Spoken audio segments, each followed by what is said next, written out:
భద్రాద్రి సీతారామచంద్ర స్వామి కళ్యాణ మహోత్సవంలో గోత్ర ప్రవరపై వివాదం నెలకొంది. అయితే వివాదాన్ని పరిష్కరించాలంటూ రామ భక్తులు హైకోర్టును ఆశ్రయించగా 5 సభ్యులతో కమిటీ వేసింది హైకోర్టు. ఈ నేపథ్యంలో భద్రాచల దేవస్థానంలో కమిటీ మొదటి రోజు విచారణ చేపట్టింది. మరో 2 రోజుల పాటు కమిటీ విచారణ కొనసాగనుంది.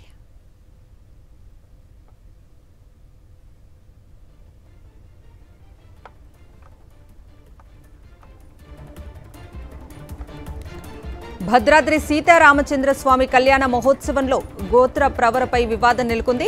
అయితే వివాదాన్ని పరిష్కరించాలంటూ రామ భక్తులు హైకోర్టును ఆశ్రయించగా 5 సభ్యులతో కమిటీ వేసింది హైకోర్టు. ఈ నేపథ్యంలో భద్రాచల దేవస్థానంలో కమిటీ మొదటి రోజు విచారణ చేపట్టింది.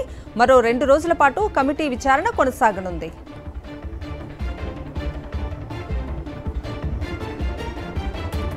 ఇక ఇదే అంశానికి సంబంధించిన పూర్తి అప్డేట్స్ ని మా ప్రతినిధి మహేందర్ అందిస్తారు. మహేందర్ చెప్పండి.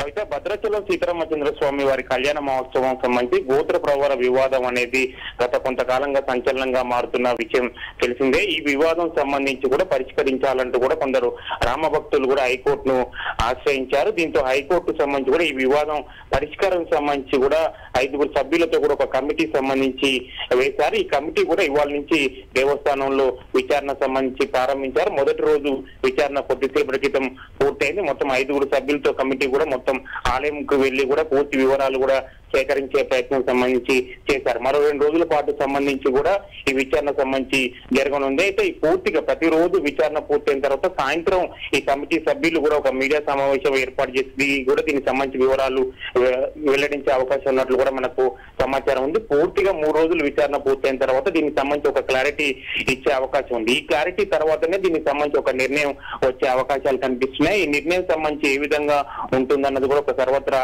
ఆసక్తి సంబంధించి రేస్తుంది. ఈ నిర్ణయం తర్వాత కూడా కొన్ని పరిణామాలు కూడా మారే అవకాశాలు కూడా కనిపిస్తున్నాయి. Kavitha. Okay Mahender, thank you.